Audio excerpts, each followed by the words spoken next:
Muy bien. Bueno, pues buenas tardes y bienvenidos todos. Empezamos un nuevo curso de la EM que esperamos que tenga menos incidencias que el que hemos cerrado en el mes de junio, no por nuestra parte, sino incidencias sanitarias y sociales que nos ha tocado vivir de manera extraordinaria. Como consecuencia de eso, de la situación extraordinaria que nos ha tocado vivir, hemos elegido empezar el curso con un ciclo que nos permite reflexionar sobre las pandemias, porque es una situación que no habíamos vivido, que solamente la conocíamos por la historia, por la prensa, por otros países que han podido vivir epidemias que se pudieran parecer, pero una situación de pandemia, pues la verdad es que a las generaciones que estamos ahora no nos había tocado y nos parece que es interesante que reflexionemos sobre ello. Y por eso hemos organizado un ciclo que trata de reflexionar sobre estas situaciones especiales que estamos viviendo y que nos va a tocar vivir en el futuro, al menos en el futuro inmediato. Entonces, hemos organizado este ciclo con 6 sesiones, 5 de las cuales son ponencias propiamente dichas, y la sexta será una mesa redonda en la que tratarán de hacer análisis, debatir y presentarnos un poco sus conclusiones los 5 ponentes de las 5 primeras ponencias.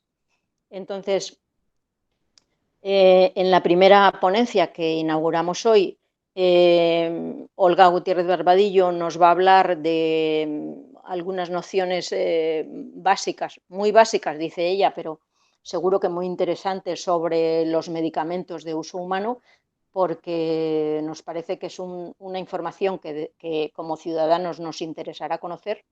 En la segunda sesión, María Luisa Salas nos va a hablar sobre la ética en la investigación científica, porque el asunto de las vacunas, como podéis imaginar, va a plantear dilemas y situaciones que no son las habituales en cualquier proceso de investigación ni en cualquier en cualquier ensayo clínico que se haga sobre los medicamentos.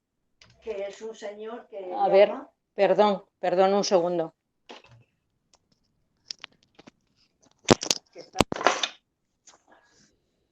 Alfonso, por favor, si puedes continuar, que tengo una emergencia en casa.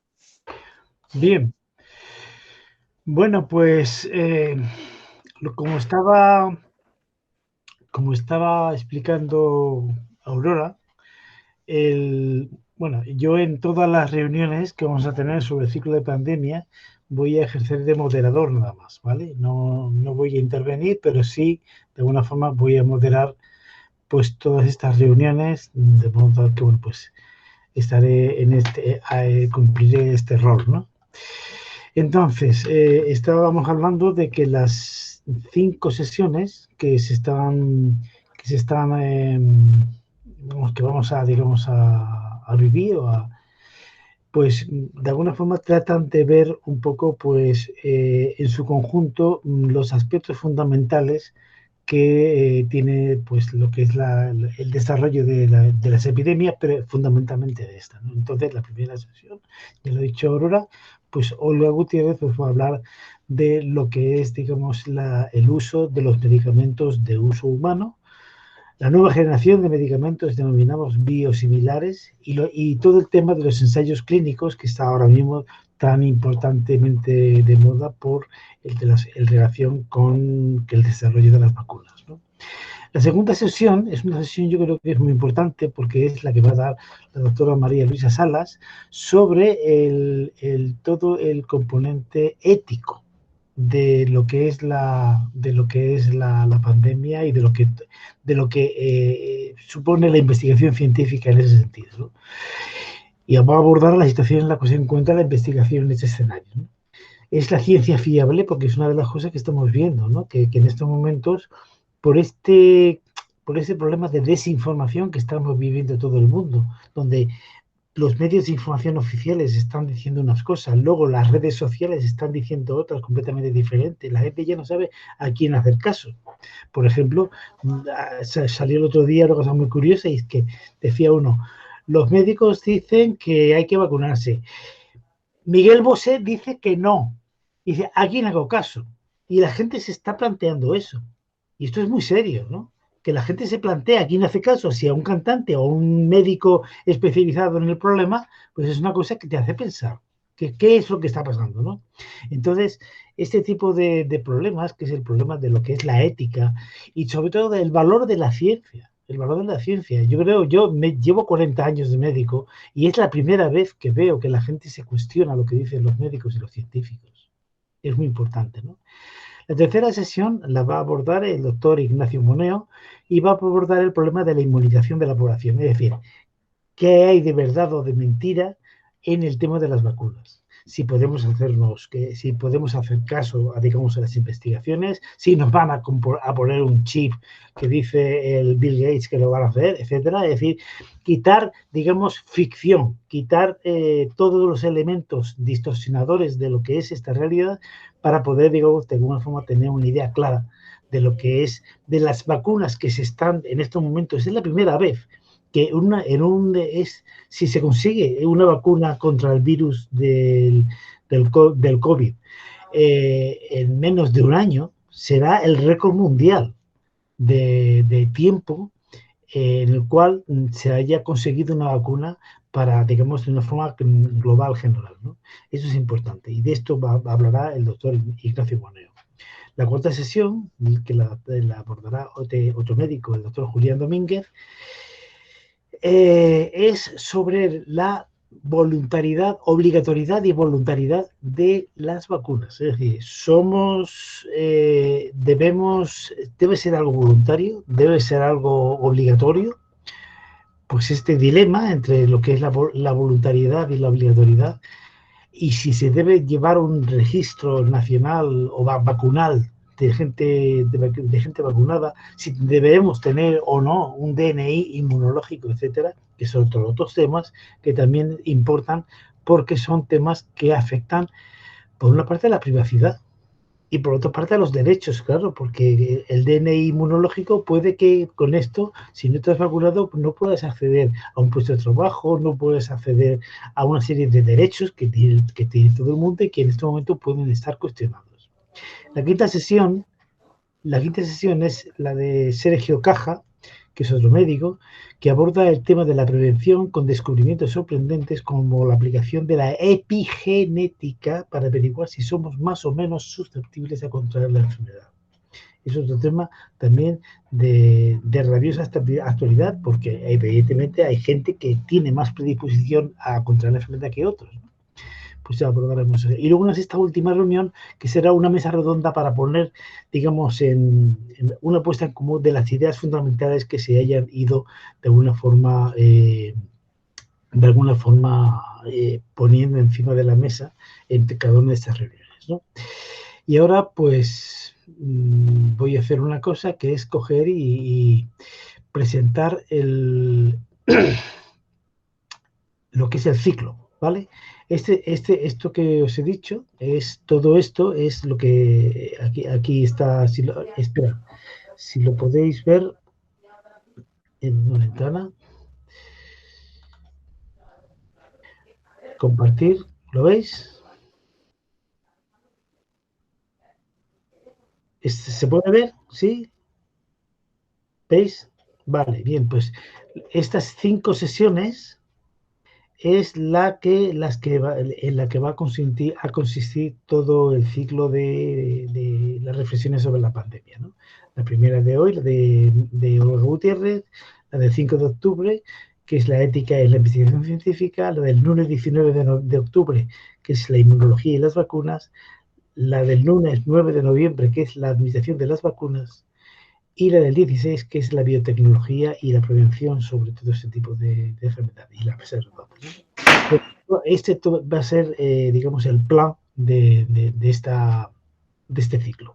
Y ahora paso ya a presentar a Olga Gutiérrez Parvadillo, que es la ponente que va a actuar en primer lugar, que es licenciada en Derecho y es consejera técnica del Ministerio de Sanidad en la Dirección General de Farmacia del Ministerio. ¿Vale? Entonces ella va a hablar de lo primero que hemos dicho, que es el recorrido desde la puesta en el mercado hasta la disponibilidad por el usuario de los sistemas de salud, de los medicamentos y especialmente de los actuales y los que están en estos momentos en vía de desarrollo. ¿De acuerdo? Pues nada, Olga, cuando quieras, tienes la palabra. De acuerdo, gracias, Alfonso. Bueno, perdón, un segundo. Antes que nada, importantísimo, las normas de participación en el diálogo. Es decir, por favor, tener apagados todos el micrófono mientras interviene el ponente y todos los participantes para evitar problemas de acoplamiento de sonido, etcétera, de ruido, vaya, ¿no? Solicitar la palabra o hacer la pregunta a través del chat interno. ¿Veis el chat? Es decir, en la parte derecha de la pantalla tenéis, si abrís si abrís en los tres puntitos, no, perdona, arriba del todo, en la esquina superior derecha, veis vuestra imagen y luego el número 15 de personas que están participando y un bocadillo que pone chatear con todos. Si lo abrís, ahí aparece el chat y donde abajo, en la parte inferior, se puede decir envía un mensaje a todos. Entonces, si alguien, los que queráis hacer preguntas cuando termine la reunión, lo que tenéis que hacer es escribirlo ahí, escribir que desde vuestro nombre y poner, digamos, la pregunta que queréis hacer y yo personalmente otorgaré el turno de intervención, ¿no? El aforo estará limitado por la capacidad de la red. Es decir, en principio no vamos a tener problemas, creo, con la cantidad de gente que estamos para que haya ningún problema de retardo, ¿no? en las comunicaciones. ¿De acuerdo? Bueno, pues sin más, venga. Olga, ya todo tuyo. Gracias, Alfonso, de nuevo. Buenas tardes a todos. Mi objetivo principal con esta charla es no aburrir. A ver si lo consigo. El título de la charla da cuenta ya de qué es lo que se va a tratar en ella. Son nociones básicas sobre los medicamentos. Se trata de hacer un recorrido desde que el medicamento es comercializado hasta que se dispensa, hay interferencia, al usuario de los sistemas de salud, tanto si se trata del Sistema Nacional de Salud, el SNS, como si es un usuario de los sistemas privados. Bien, los medicamentos se nos alcanza todo que son bienes de un gran valor estratégico, pero no solo desde el punto de vista sanitario, sino también desde una perspectiva industrial y política. Desde una óptica sanitaria, pues es evidente que los medicamentos nos procuran la calidad de vida de que gozamos actualmente y se reviste una importancia fundamental en términos también de salud pública. Pero es que además los medicamentos presentan una fundamental dimensión como bienes de producción y consumo, con una importante contribución al PIB nacional, tanto por parte de la industria farmacéutica como de la venta de los mismos y el consumo que se deriva de ellos. Y, en fin, desde la perspectiva política, los medicamentos se configuran como una herramienta esencial para la implantación de políticas sociales y sanitarias. Debido a todo esto que acabo de relatar, los medicamentos son objeto de una fuerte regulación administrativa por parte de los estados en general. Y ello ha dado lugar a una gran profusión normativa que muchas veces pues es difícil de aprender tanto para el profesional sanitario como para el profesional del derecho. Y esta gran profusión normativa pues a veces dificulta mucho una clara visión de este específico ámbito, ¿no? Bien, el motivo de esta ponencia es que, no obstante la fundamental importancia que tienen los medicamentos en la vida de todos nosotros desde la perspectiva que se quiera ver, son pocas las personas, o he podido observar que son pocas las personas que fuera de los profesionales sanitarios y a veces algún profesional jurídico que se dedica al derecho sanitario, pues son pocas las personas que conocen el camino que tiene que recorrer un medicamento desde su fabricación, invención primero, fabricación después y puesta en el mercado, hasta que finalmente llega al paciente. Yo no me voy a ocupar específicamente ni de todas las vicisitudes que atraviesa el medicamento desde que se aparece la primera molécula o se encuentra hasta que se fabrica. Yo voy a referirme a lo que supone la comercialización del medicamento y posteriormente su financiación por los sistemas públicos y la dispensación al paciente. Bien, empezaré explicando o haciendo un breve repaso de las distintas clases de medicamentos que hay. Y empezaré, por supuesto, dando lo que es la definición legal de medicamento de uso humano, como distinto del medicamento de uso veterinario, que también los hay, claro está. Esta definición legal, el concepto legal de medicamento, se encuentra en la fundamental Ley de Garantías y Uso Racional de los Medicamentos y Productos Sanitarios, ¿vale? No hay que memorizar esto. Hay una ley fundamental, luego hay una serie de normativa que la desarrolla, pero esta es nuestra ley fundamental en la materia, la Ley de Garantías, que es como se la conoce en el sector.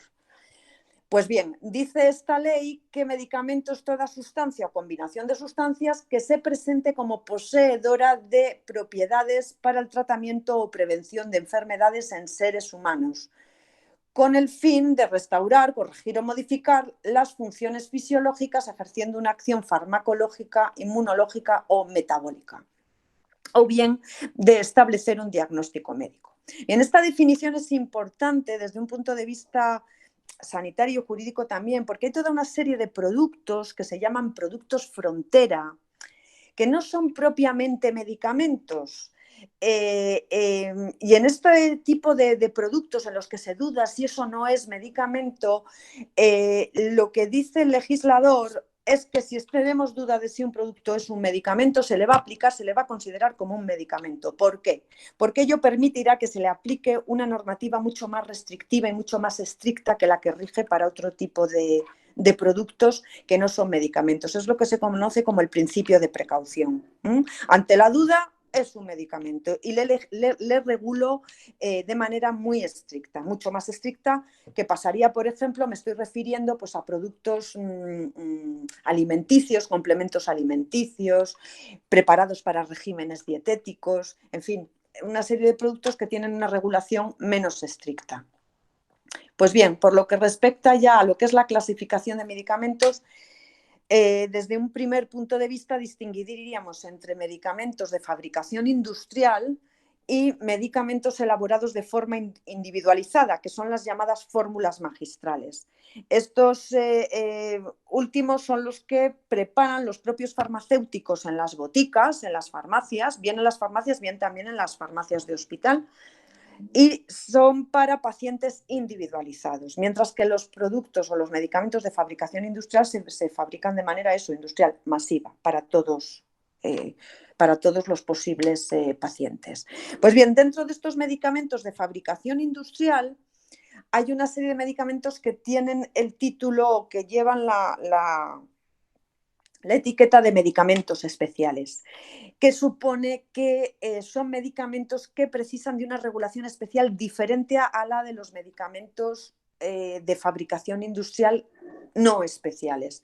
¿Qué medicamentos son especiales? Pues tenemos los medicamentos biológicos, que son los que utilizan principios activos que se obtienen de una fuente biológica, como puede ser, por ejemplo, es el caso de las heparinas. Las vacunas son un medicamento biológico, los hemoderivados lo son todos, los más conocidos quizás las heparinas, que se utilizan, de utilización muy habitual. ¿Por qué son especiales? Bueno, pues porque las materias primas de las que se obtienen, son especiales, también su forma de preparación, y además hay que adoptar especiales medidas para garantizar su eficacia y seguridad. Otro tipo de medicamentos especiales son los medicamentos de terapias avanzadas, de terapia avanzada, que son bueno, es el no va más en medicamentos, son las últimas bueno, pues invenciones y avances, bueno, implican un avance tecnológico enorme, son medicamentos de terapia génica, de terapia celular, productos de ingeniería tisular, ya hay bastantes en el mercado. En estos casos, pues la complejidad de los mismos pues, justifica una normativa especialmente adaptada a su naturaleza. Para empezar, no se autorizan por la Agencia Española del Medicamento, sino por la Europea, por ejemplo.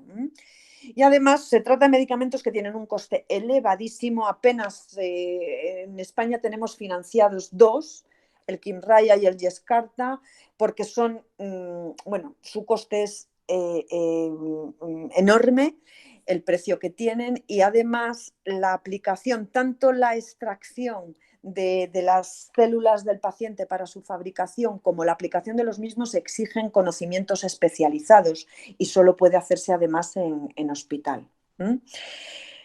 Otros medicamentos especiales son los medicamentos homeopáticos, sobre los que ha habido mucho debate en estos últimos años. Los homeopáticos, bueno, pues son los medicamentos basados en el principio de similitud entre semejantes, conforme al cual una sustancia que causa determinados síntomas en una persona sana puede ser empleada en dosis muy pequeñas para curar esos mismos síntomas en una persona enferma.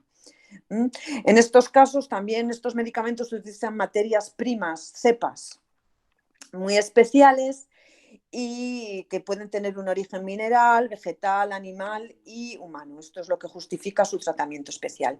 Y finalmente están los radiofármacos, que son los productos que contienen isótopos radiactivos. Se utilizan sobre todo en técnicas para la práctica de pruebas de diagnóstico, como pueden ser pues, lo que conocemos como los escáneres o las resonancias magnéticas. Pues esos contrastes que se nos aplican son radiofármacos y tienen que ser manipulados y utilizados también por personal especialista, por facultativos especialistas en radiofarmacia.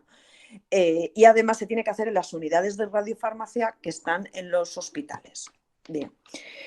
Un segundo criterio de clasificación distingue entre los medicamentos innovadores y los genéricos o biosimilares. Los medicamentos innovadores, su propio nombre lo indica, es un medicamento de nueva creación, que no existía antes. Una vez que el medicamento innovador sale al mercado, ya se pueden hacer copias, por así decirlo. No estoy siendo muy rigurosa con la terminología, los médicos presentes igual me riñen después, pero bueno, para que nos entendamos en un lenguaje más corriente, se pueden hacer copias de esos medicamentos y aparecerían entonces los llamados medicamentos genéricos, que son medicamentos que tienen la misma composición cualitativa y cuantitativa en principios activos y también tienen la misma forma farmacéutica que el medicamento innovador al que copian. Y además son bioequivalentes con el medicamento de referencia. Estos serían los genéricos o en el caso de medicamentos biológicos se habla de biosimilares, ¿vale? Que serían los genéricos de los biológicos. Estos medicamentos genéricos los reconocemos comercialmente porque llevan las siglas EFG, equivalente farmacéutico genérico. Bien, y solo pueden producirse una vez que ha expirado la patente del medicamento innovador, pero esto lo voy a explicar ahora a continuación, ¿vale? El genérico lo conocemos todos porque en el Sistema Nacional de Salud lo que se suele dispensar normalmente no es el medicamento, la denominación comercial o el medicamento de marca, sino el genérico, sería como la marca blanca, por así decirlo, que son los que por regla general se dispensan. Bien.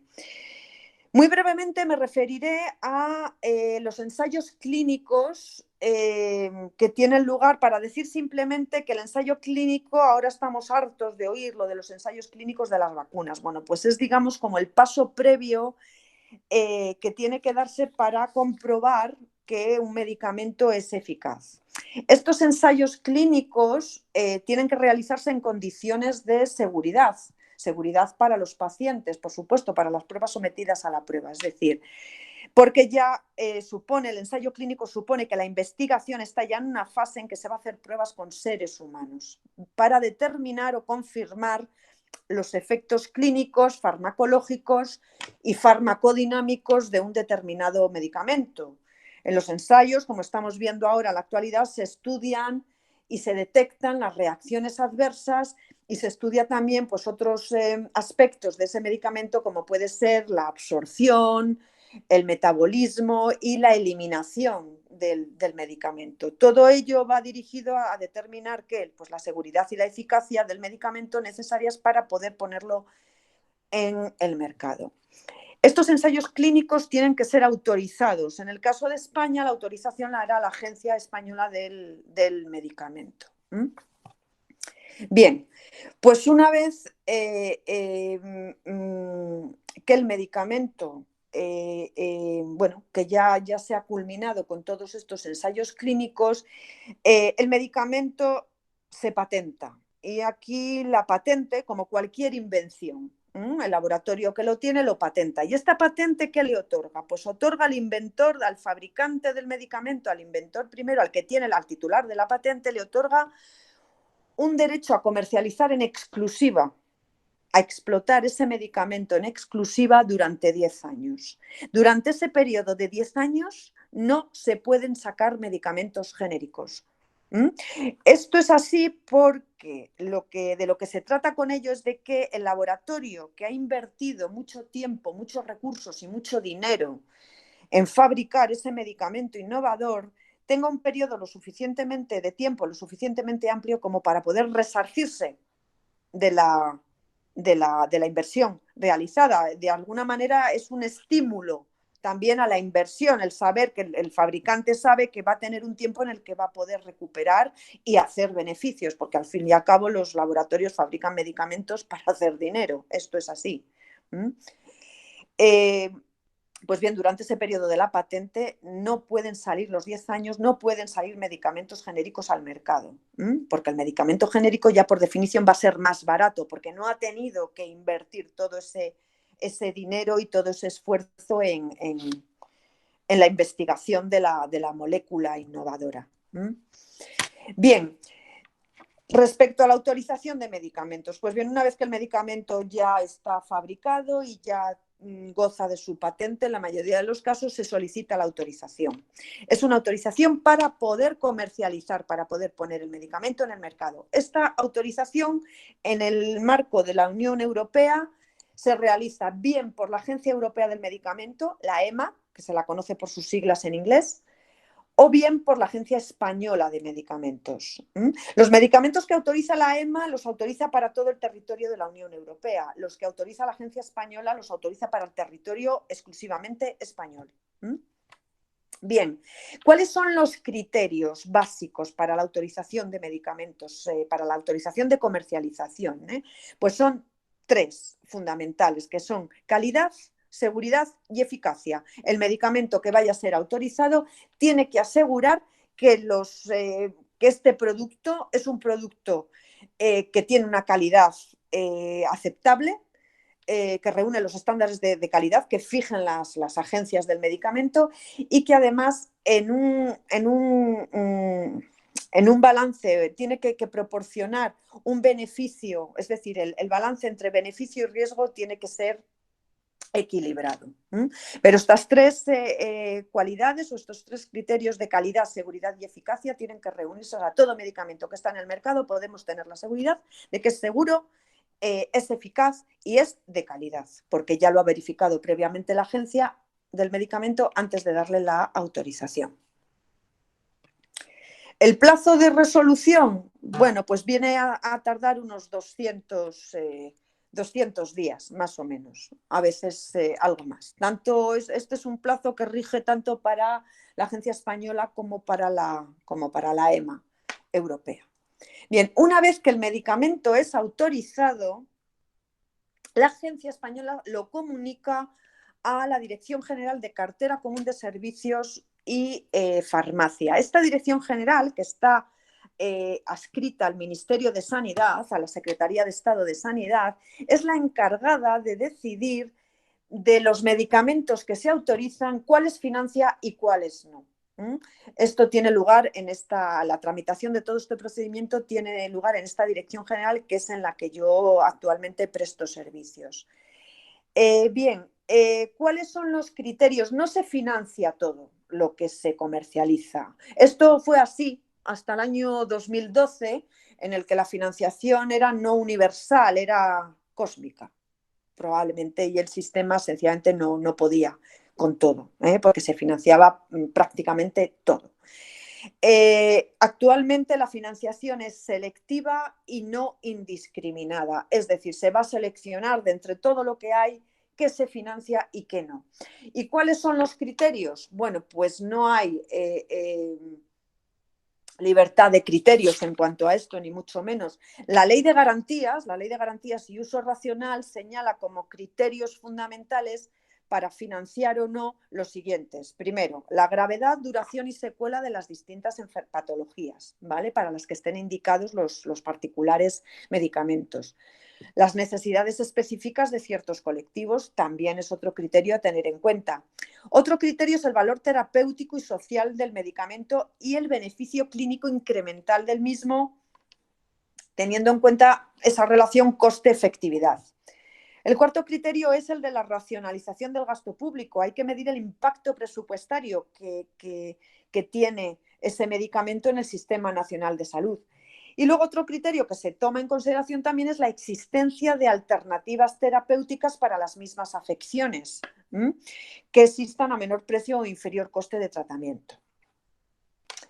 Y finalmente se tiene también en cuenta el grado de innovación del medicamento. Vale. Dicho esto, hay que señalar también que hay una serie de medicamentos que no van a estar financiados ya por definición en el Sistema Nacional de Salud, que no van a formar parte de la prestación farmacéutica. Y entre estos están los medicamentos que no están sujetos a prescripción, a ellos me voy a referir más adelante, y también los medicamentos que no estén indicados para el tratamiento, que no se utilicen para el tratamiento de patologías claramente determinadas. Y, por supuesto, no van a estar financiados ni los productos de utilización cosmética, ni dietéticos, ni aguas minerales, ni elixires, dentífricos y otros productos similares. Todos estos están fuera de la prestación farmacéutica. ¿Qué quiere decir que un medicamento esté financiado o esté en la prestación farmacéutica, esté incluido? Pues quiere decir que el usuario del Sistema Nacional de Salud, cuando vaya a adquirirlo, cuando se le dispense, lo va a asumir, este coste lo va a asumir, salvo un pequeño porcentaje que sí paga el usuario, salvo los casos exentos. Bueno, pues este coste lo va a asumir el Tesoro Público. Se va a pagar por el Estado, es parte de la prestación farmacéutica. El Estado o las comunidades autónomas, en este caso, que tanto da, me da igual la bolsa de la que salga. Lo asume, vamos a llamarlo las arcas públicas, el Tesoro Público. Por contra, los medicamentos que no estén financiados se pueden adquirir, por supuesto, pero su coste los asume por entero el usuario, en estos casos. Pues bien, para decidir si se financia o no un medicamento, una vez que el medicamento se autoriza para su comercialización, la agencia lo comunica a esta Dirección General de Cartera Común, que inicia un proceso de evaluación del medicamento. Esta evaluación se lleva a cabo por farmacéuticos adscritos a la Dirección General, que inician un estudio del medicamento y valoran si es susceptible o no de financiación. Hay que decir una cosa, el hecho de que se decida financiar un medicamento, cuando la Administración decide financiarlo, la Administración fija el precio al que se va a financiar. Claro, en todo esto tiene que haber una negociación con el laboratorio que no quiere que se financie el medicamento a cualquier precio, quiere que se financie al mejor precio posible, es decir, al precio más alto posible para el laboratorio. Ahora bien, no es el laboratorio el que tiene realmente, es decir, la capacidad de negociación es una negociación no siempre igualada. Los laboratorios tienen mucho, digamos, pueden ser muy dominantes, pero sí, es que me había entrado una llamada, perdonad, y se me ha ido la... Bueno, la cuestión es que sí que la Administración tiene una posición no necesariamente dominante, pero en ocasiones bastante igualada al laboratorio. ¿Por qué? porque los laboratorios tienen interés en que su medicamento sea adquirido por la administración sanitaria, porque es la que más compras va a realizar. Es decir, la administración sanitaria, el mercado de los medicamentos funciona lo que los economistas denominan régimen de monopsonio, es decir, es un sistema de mercado en el que hay un gran comprador. En este caso, ese gran comprador es la administración sanitaria, y de ahí que los laboratorios estén dispuestos a rebajar el precio al que comercializarían su producto, están dispuestos a ceder y a consentir, a aceptar importantes rebajas a cambio de que se le compre el medicamento por un gran comprador, ¿no? Además, normalmente cuando se trata de medicamentos innovadores, si quieren generar adherencias en los tratamientos y demás, están dispuestos incluso a vender a precio cero. Se han dado los casos de medicamentos que querían penetrar en el mercado y hemos tenido hace poco un caso así, y ha vendido durante un tiempo, ha aceptado vender a 0 euros, sin coste para el sistema. Bien, una vez que se evalúa el medicamento y se considera que se logra fijar su precio y se negocia esa fijación de precio y se fija precio, la autorización la decisión de incluirlo y de aceptar ese precio es de la Comisión Interministerial de Precios de los Medicamentos, que es un órgano colegiado en el que están integrados, además del Ministerio de Sanidad, hay 4 comunidades autónomas por turno rotatorio, y además están presentes también el Ministerio de Industria y el Ministerio, como no, de Hacienda.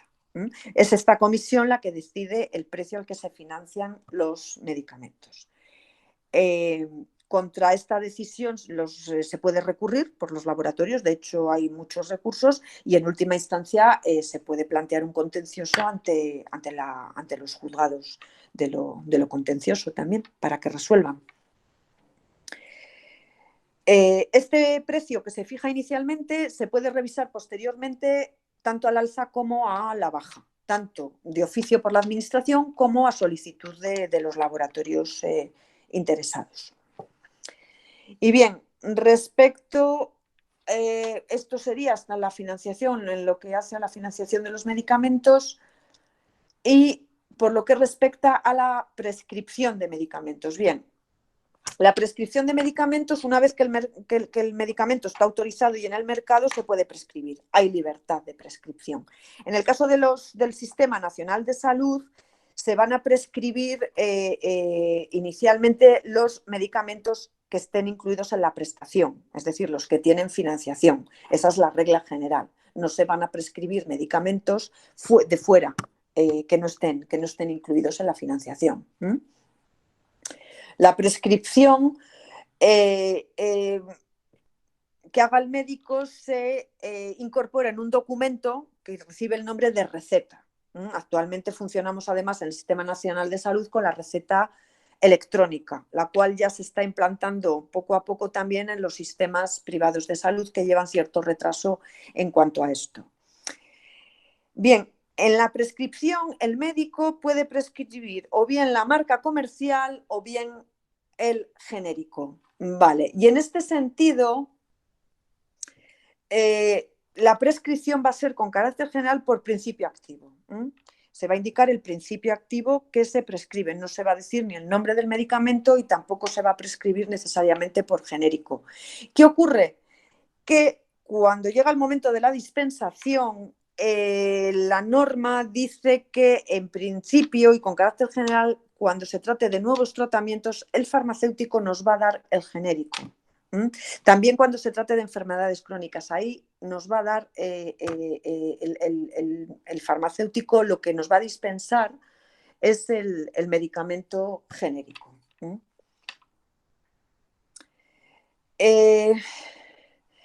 Bien, no voy a adentrarme en el tema de los visados porque no quiero tampoco alargarme demasiado ni complicarlo en exceso, y voy además ya corta de tiempo. Pues bien, en cuanto a la dispensación de los medicamentos, decir únicamente que en España solo se pueden dispensar medicamentos en las oficinas de farmacia. No se admite que ningún otro tipo de establecimientos puedan dispensar medicamentos.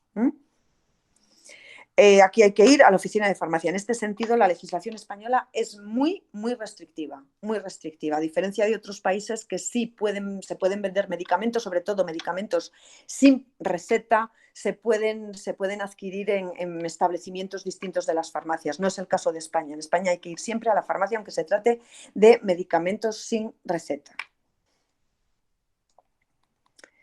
Y bueno, referirme que hay medicamentos también de uso hospitalario que solo se pueden emplear en un hospital. Hay otros medicamentos que se llaman de dispensación hospitalaria, es decir, que se pueden tomar, digamos, aplicar fuera del hospital, pero hay que ir a recogerlos al hospital. Solo nos lo pueden dispensar los servicios de farmacia hospitalaria. Y finalmente me referiré muy brevemente a lo que es la ordenación farmacéutica en España. Es decir, la ordenación de las farmacias, esta es una materia en la que es competencia de las comunidades autónomas.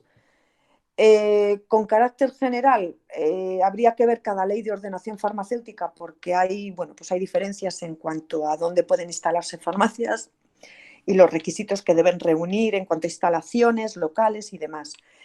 Sí que quiero resaltar, por ser interesante el dato y por ser importante, y es que en toda oficina de farmacia debe estar presente y actuar un farmacéutico titular.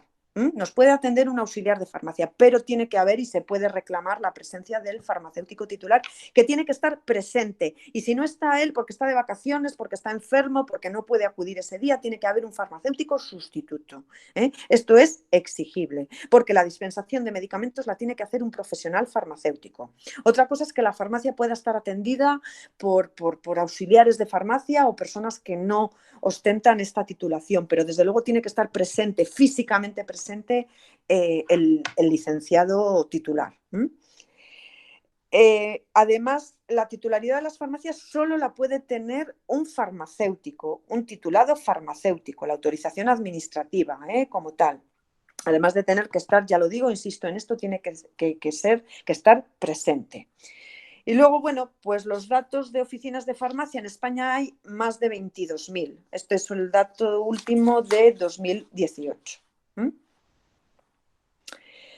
Y bueno, insistir en que todos los medicamentos solo se pueden obtener en farmacias, incluidos los medicamentos sin receta, estos que vemos, es decir, los medicamentos sin receta, como puede ser, pues no sé, los que vemos anunciados. Todos los que se publicitan en los medios de comunicación o en las páginas web son medicamentos sin receta, como puede ser, pues no sé, el Frenadol, algunas dosificaciones de paracetamol, por ejemplo, el paracetamol 650 miligramos es un medicamento sin receta y puede ser publicitario, no así el que lleva el de 1 gramo, por ejemplo. Y bueno, pues hay algunos otros también que, pues los ibuprofenos de 400 miligramos, por ejemplo, que son sin receta. Es decir, todos estos pueden ser objeto de publicidad. Publicidad, además, que también está muy estrictamente regulada, de manera muy, muy restrictiva y tiene que llevar muchas advertencias al usuario. Y luego referirme por último a la venta de medicamentos por internet, que en realidad es venta por una oficina de farmacia, porque solo pueden vender, son oficinas de farmacia que tienen página web y venden medicamentos sin receta, que son los únicos que se pueden vender por internet, los medicamentos sin receta. Y bueno, yo creo que con esto ya he abordado, bueno, pues las cuestiones más básicas de toda esta materia.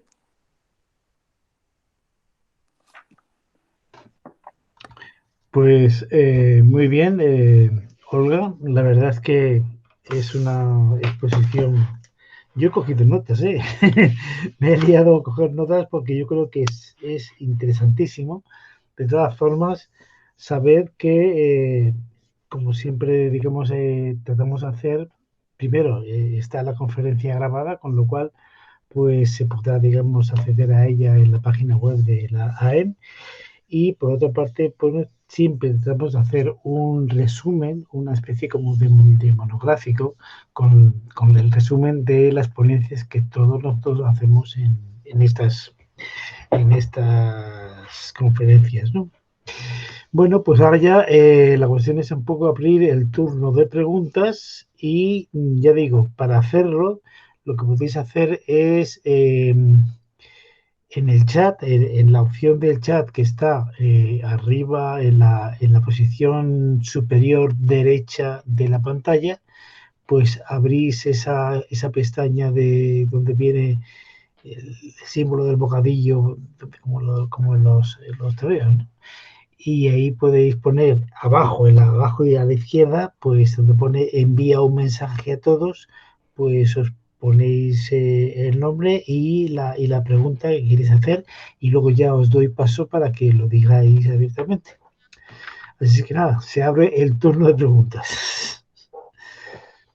Yo tengo preparado varias, ¿eh? O sea, sí.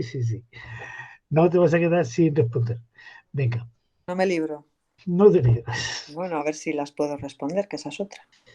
Muy bien. Bueno, pues ya digo, voy a poner el...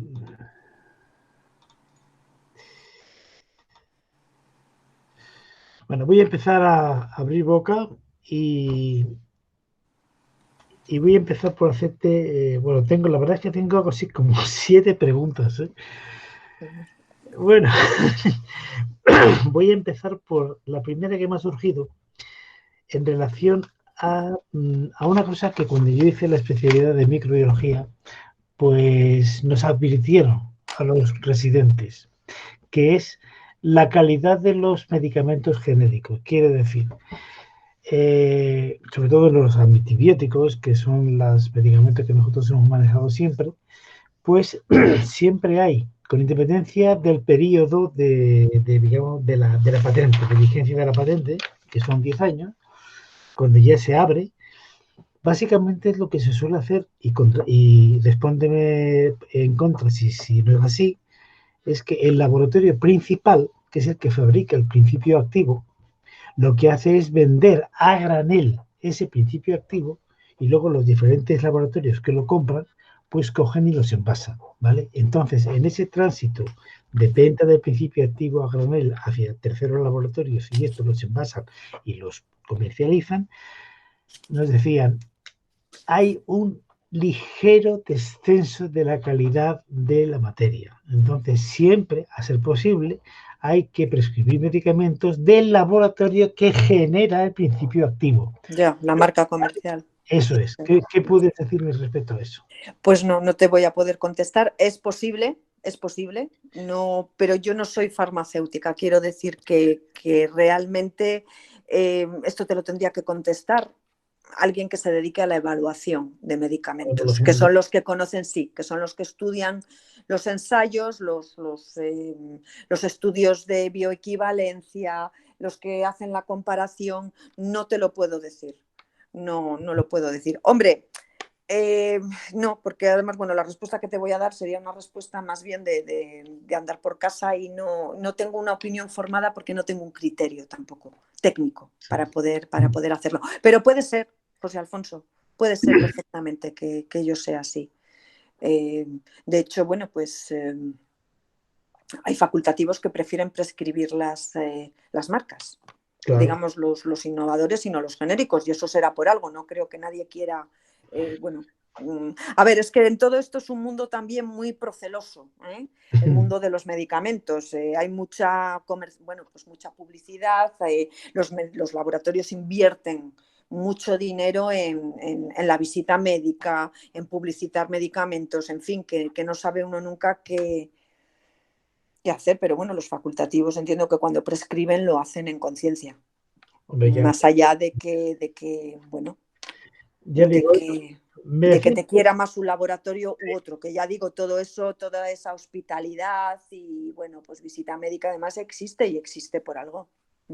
Es decir, si un medicamento lo fabrica, el principio activo lo fabrica, por ejemplo, Sandoz, sí, y Sandoz vende a granel el principio activo a 3, 4, 5 laboratorios, en ese tránsito hay una ligera, a lo mejor imperceptible, pérdida de calidad, en cantidad, de concentración, yo que sé, una serie de cosas que dice, bueno, casi, o sea, digamos, los muy, ¿cómo se llama? Los muy puritanos, por así decir, sí. Pues yo prefiero el laboratorio que fabrica el medicamento, ¿no?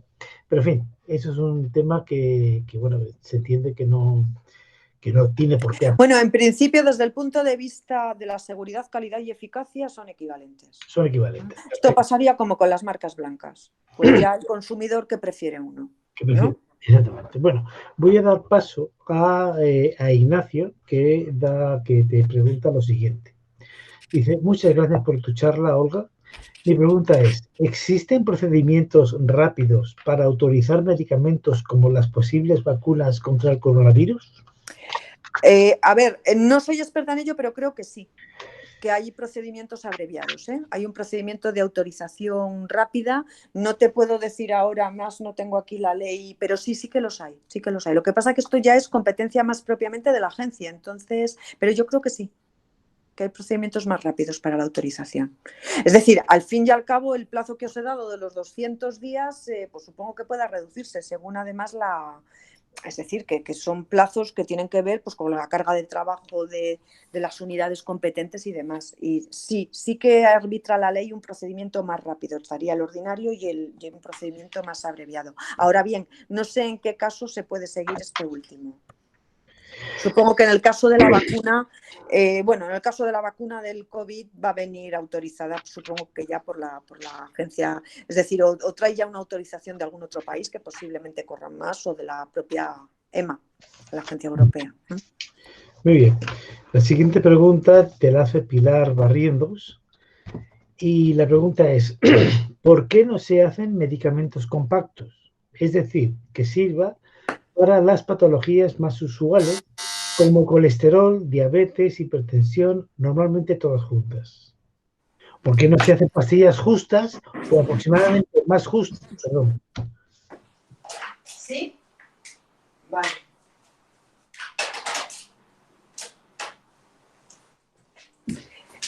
Perdonad, que es que tenía una llamada. Pero compactos, a ver, ¿en qué? Pilar, si puedes, porque la pregunta es un poco rara. Si puedes abrir el micrófono tuyo y se lo comentas tú, please. ¿Pilar? ¿Pilar? Sí, ¿está? ¿Me oís? Sí, sí. Sí, me refería a que, por ejemplo, sobre todo en las personas mayores, cuando te pones a prepararles los pastilleros, te das cuenta que todos tienen la pastilla para la hipertensión, la pastilla para la diabetes y la pastilla para el colesterol. Entonces, mi pregunta es, si normalmente a partir de determinadas edades o patologías van asociadas, ¿por qué a nadie se les ha ocurrido hacer una en la que ya entren los tres? Le digo por ir ahorrando la chuche, para poner la chuche, ¿no? Que podría ser interesante. Eso, y después otra cosa que me llama muchísimo, siempre me llama la atención, es porque cuando ponen cajas y dices pastillas y pone 28, y dices 28, ¿por qué 28? Y te las tienes que tomar largo tiempo, o 30, o 50, y dices, oiga, pues ¿no pueden contar bien por meses? ¿No? Esto, ¿no? Porque no cuentan, porque hacen 50. No sé, es una tontería, lo que estoy diciendo, pero no le encuentro, me refiero a la lógica. Encuentro que te hagan de 30, pero 50, ¿por qué te hacen cajas de 50? Esta es una tontería, si lo sabes, vaya, es más que nada curiosidad, porque A si no se ver, lo preguntaría a un realmente farmacéutico. lo último sí que se ha planteado. Se ha planteado que se hagan, digamos, que se adapten más los envases, pero eso es ya por una cuestión comercial, yo creo, el que se hagan envases con tantas pastillas, sencillamente. Se desperdicia mucho, sí, porque hay muchas cosas que se acaban tirando, pero es que le trae cuenta, yo creo que ahí es una cuestión comercial del laboratorio. No sé exactamente los motivos, pero no creo que responda a motivos y que me contradigan los señores facultativos presentes, que yo obedezca a motivos, digamos, terapéuticos o de tratamiento. Sencillamente, bueno, no sé exactamente el motivo comercial que pueda ser, no te lo puedo explicar, pero vamos, no creo que tenga un motivo que sea un motivo sanitario, por así decirlo. Y en cuanto a lo primero de hacer una pastilla compacta, hombre, yo creo que eso sería bastante difícil, teniendo en cuenta que sería, es decir, que las pastillas se tienen que tomar en una dosificación determinada. Esto también te lo pueden responder los señores facultativos presentes, yo creo, mejor que yo. Pero yo no lo veo viable, no lo sé, igual me equivoco. Sencillamente no creo que sea factible. Sería además una labor difícil, ¿no? El juntar pastilla, o sea, distintos principios activos en una sola pastilla. No sé hasta qué punto eso, desde el punto de vista de la fabricación, podría hacerse una única pastilla para todo. lo que tenga uno. Aparte de que comercialmente entiendo que el coste sería grande y no interesaría a nadie. Y no sé si desde el punto de vista terapéutico, desde luego yo no sé si ello sería, ya digo, realizable. Hombre, yo creo una cosa, y es que la dosis de cada uno de los principios, ¿no? Tanto para la diabetes, para la hipertensión, para el colesterol, hombre, ya demasiado se estandariza digamos, al fabricarse las pastillas o los envases con una determinada concentración, como para, digamos así, digamos en bloque, meterlos todos en una sola pastilla, por así decir. No lo sé, yo creo que desde el punto de vista clínico no es razonable, porque una persona puede necesitar, es decir, esa pastilla sería lógico para una persona que sufra colesterol, diabetes. Es verdad que mucha gente sufre eso, porque ahora mismo está muy de moda y es, o sea, lo que se ha dado en denominar el síndrome metabólico, ¿no? Que tiene se caracteriza por 5 problemas, ¿no? Que es la hipertensión, la diabetes, la hipercolesterolemia, la hipertrigliceridemia y la obesidad. Entonces, claro, personas que sufren esos 5 o más o menos, digamos, elementos componentes del síndrome metabólico, pues a lo mejor les puede venir bien, pero no sé, en cualquier caso, cada enfermo es diferente. Y en ese sentido, bueno, sí, en ese sentido te quería hacer yo una pregunta a ti y es justamente un tema que has empezado, digamos, a hablar cuando has hecho referencia a los medicamentos de terapia avanzada. Sí, los CAR-T. ¿Vale?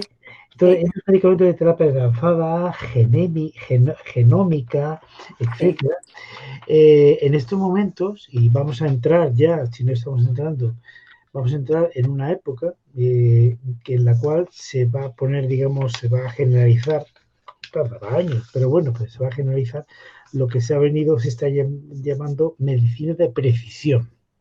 ¿Qué es la medicina de precisión? La medicina de precisión es básicamente, pues eso, que decimos que cada persona, cada enfermo es un caso único, irrepetible, y desde todos los puntos de vista, si utilizando el tema de los macrodatos, de los big data, de la inteligencia artificial, etcétera, etcétera, pues al final, digamos, el tratamiento que se le vaya a aplicar a cada persona va a ser cada vez más diferenciado de lo que es el conjunto general, con lo cual, digamos, el asunto de los medicamentos, digamos, con una dosis en concreta para que sirva para todos, pues cada vez va a ser más, se va a ir sustituyendo para este otro tipo digamos, de tratamiento mucho más específico, mucho más personalizado.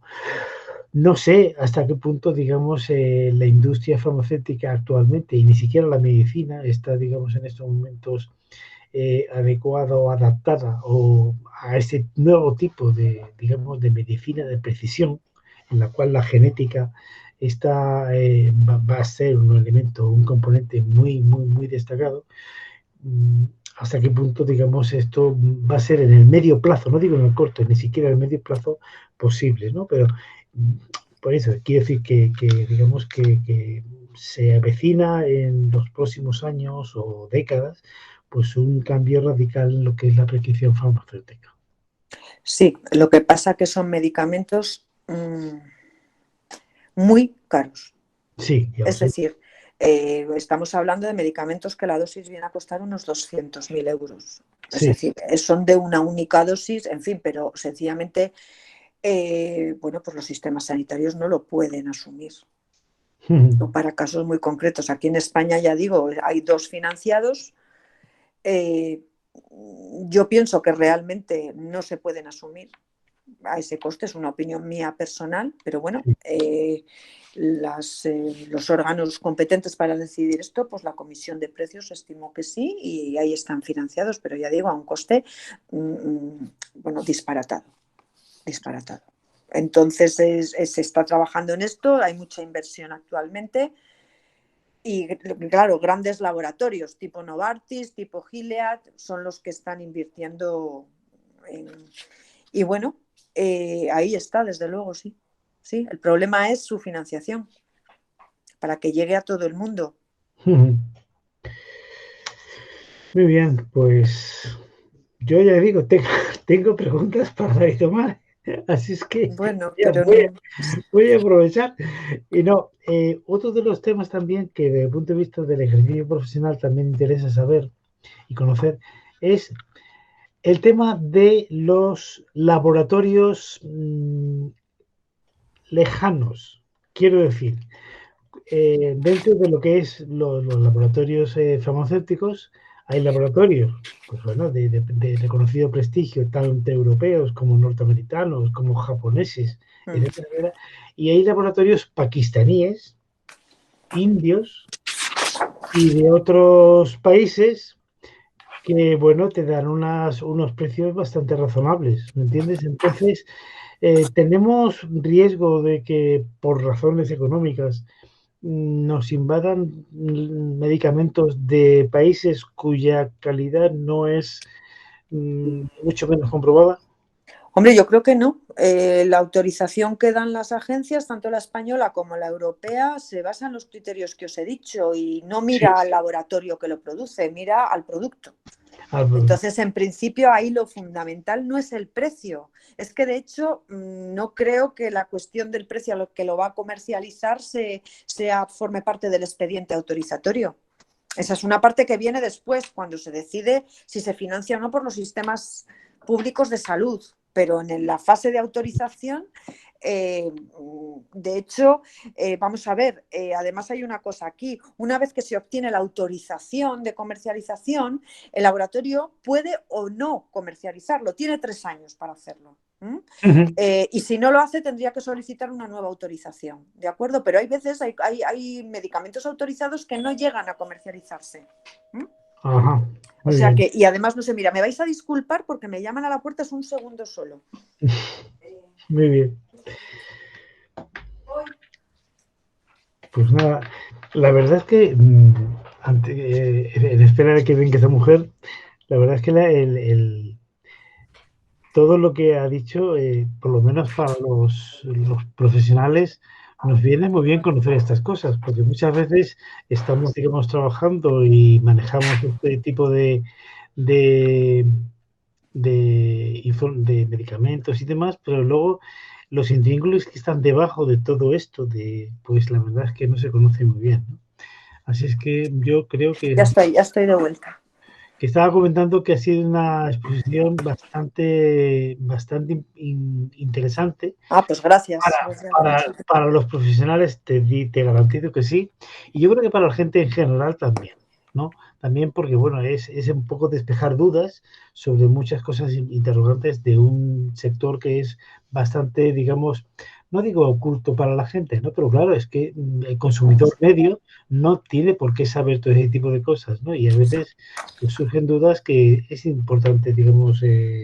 Sí, esto pasa también con muchas cosas. Es decir, en los medicamentos, bueno, pues vamos a la farmacia, los compramos y nos los tomamos. Pero claro, ¿cómo han llegado ahí? Claro. ¿Y en qué condiciones? Entonces, sí, yo creo que en general tendrían que, bueno, que acceder todos a este tipo de, bueno, por lo menos tener este conocimiento esencial, ¿no? Que fuera de lo que ya digo es las profesiones sanitarias, pues se desconoce por todos nosotros. Yo misma, la primera, o sea, yo aquí me pongo a mí misma, por ejemplo, que hasta que llegué al Ministerio de Sanidad y empecé a ocuparme de estas cosas, pues lo he dicho, los medicamentos eran cosas que se vendían en las farmacias. Hombre, hay una cosa que es verdad, y es que cuando en los años 90 se empezó, sobre todo a raíz del informe Abril, el famoso informe Abril sobre la redefinición del Sistema Nacional de Salud, pues empezó a hablar de la autonomía del paciente, ¿no? Del principio de autonomía. Sí. Pues claro, el principio de autonomía, y esto lo hemos estudiado todos los que hemos hecho, digamos, cursos de gestión sanitaria, tiene un problema y es que es lo que llamamos la asimetría de información entre el profesional y la persona, el paciente. Evidentemente, de ahí es de donde digamos, desarrolló el concepto de consentimiento informado. ¿Qué es el consentimiento informado? Pues no es ni más ni menos que un texto en el cual al paciente, para que pueda elegir con conciencia lo que lo que puede decir, que me opero o no me opero, tomo el medicamento o no me lo tomo, me hago esta prueba o no me hago esta prueba, tiene que conocer, digamos, los problemas o las ventajas de cada una de las opciones que el médico le da, ¿no? Yo creo que con los medicamentos pasa lo mismo, ¿no? Hay una cosa que es cierta y es que en los medicamentos pues hay pues lo que es el prospecto, ¿no? Muchas veces, sobre todo a la gente mayor, que le da por leer el prospecto, se les ponen los pelos como escape muchas veces cuando lee las contraindicaciones, los efectos secundarios, etcétera, etcétera, ¿no? Claro, pero es que eso es verdad. Y entonces yo, por ejemplo, si yo estoy tomando por mi problema de trasplante que tengo, pues tengo el Apagraf y el Tacrolimus, que es un inmunosupresor, ¿no? Y claro, si uno ve los efectos secundarios y las contraindicaciones y los efectos colaterales que tiene el Tacrolimus, te caes de nalgas, evidentemente, y dices, pero por Dios, pero sigo vivo tomando esto, ¿no? Bueno, y no es decir, con lo cual, por eso es por lo que, digamos, el concepto de consentimiento informado y de mantener, digamos, a la persona, al ciudadano, informado de una forma razonable para que lo entienda, es una cosa esencial, ¿no? Sí. Ese tipo de, digamos, por ejemplo, de charlas como la tuya ahora, pues no es ni más ni menos que eso, de poder, digamos, de alguna forma que aclarar un poco lo que es un mundo, completamente oculto al ciudadano normal. Lo único que hace el ciudadano es tomarse la pastilla y punto, ¿no? Pero bueno, tener un poco una visión general de lo que es el mundo farmacéutico yo creo que es importante, pues para profundizar en lo que se llama principio de autonomía. El principio de autonomía, que es el que permite que la gente pueda ejercer ese derecho, ¿no?, ético de la autonomía. Sí, yo creo que yo sí que he hecho a faltar, fíjate, al hilo de lo que mencionas, una labor a veces más didáctica por parte de los propios médicos prescriptores, es decir, que cuando te prescriben algo te expliquen qué es. ¿Qué es? Claro. ¿Qué es? Y bueno, te den, bueno, pues una mera descripción, decir, mire, pues le estoy dando paracetamol o en esto va mejor el ibuprofeno, pues porque, es decir, que haya una cierta labor también pedagógica, ¿no? Claro. Porque al final, pues bueno, lo que hacemos la mayoría de las personas es que vas al médico, te da el medicamento y te lo tomas sin rechistar. Algunos alcanzamos a leernos el prospecto y se nos ponen los pelos de punta, efectivamente, entonces dices, bueno, no sé si seguir leyendo, no leo, pero bueno, yo tengo por costumbre leerme los prospectos, por ejemplo, ¿no? Sí que lo hago. Pero bueno, pues en general esto podría subsanarse de esta manera también, ¿no? Si hubiera una... sobre todo me estoy refiriendo básicamente al médico de atención primaria, ¿no?, que es el que tiene al paciente de manera más habitual en su consulta. Eso sería interesante que pudiera hacerse.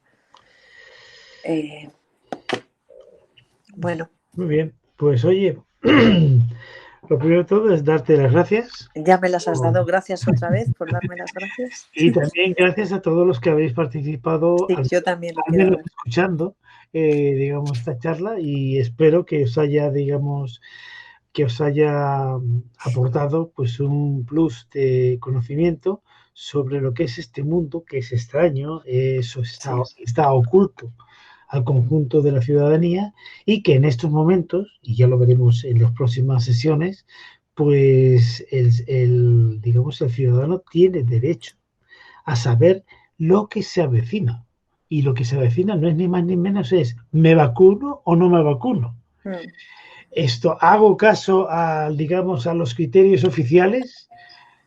¿O hago caso a las redes sociales que me están desinformando o informando en sentido contrario, etcétera, etcétera? Entonces, yo creo que en estos momentos la ciudadanía tiene el derecho, y los medios y los profesionales tenemos la obligación de poder despejar esta inmensa nube de desconocimiento y de ignorancia que se está asentando en todos nosotros, porque la verdad es que esta pandemia tiene dos componentes, un componente biológico, que es el componente vírico, la infección, y otro componente epidémico, que es la desinformación que se está produciendo por todos los medios, por los medios de información oficiales, que están alineados lógicamente con los gobiernos, porque esta pandemia está muy politizada, y luego las redes sociales en las cuales pues todo el mundo tiene derecho a opinar sobre cualquier cosa, como por ejemplo el pobre Miguel Bosé, que se ha lanzado a la piscina diciendo que no, que la vacuna es una conspiración de la judeo-masónica para podernos controlar y demás. Entonces todo esto es, cuando la vacuna ya esté, digamos, en el mercado, la gente tiene que ser consciente de qué es lo que tiene que hacer, si es que tiene capacidad de elegir, ¿no? Entonces, por eso es por lo que este tipo de conferencias en estos momentos hemos considerado desde la Asociación Española de Estudiantes del Mundo, pues hemos considerado que es un momento crítico en el cual yo creo que merece la pena pues prestarle atención a este problema, que además en un 95% del tiempo de los medios informativos lo consumen informando o desinformando respecto a la epidemia, ¿no? Así que nada, muy bien. Muchas gracias a todos. Y bueno, nos vemos el próximo día, que hemos dicho que es. El próximo día es el 5 de octubre, en la siguiente charla, que será la de la doctora, la de María Luisa Salas, respecto de lo que es la ética en la investigación científica, que es otro tema extremadamente importante para todos nosotros, porque ya digo, en estos momentos ya el desarrollo de esta epidemia está tocando muy de cerca los límites de la ética, ¿vale? Entonces creo que estas cosas también hay que aclararlas, que lo conozcamos y que pues podamos dormir tranquilos confiando de nuestros profesionales, ¿de acuerdo? Pues nada, muy bien, pues muchísimas gracias a todos. Voy en estos momentos ya a finalizar la grabación. Vale. ¿Vale? Y nos vemos entonces el próximo día 5 de octubre, ¿de acuerdo? Muy bien, José Alfonso.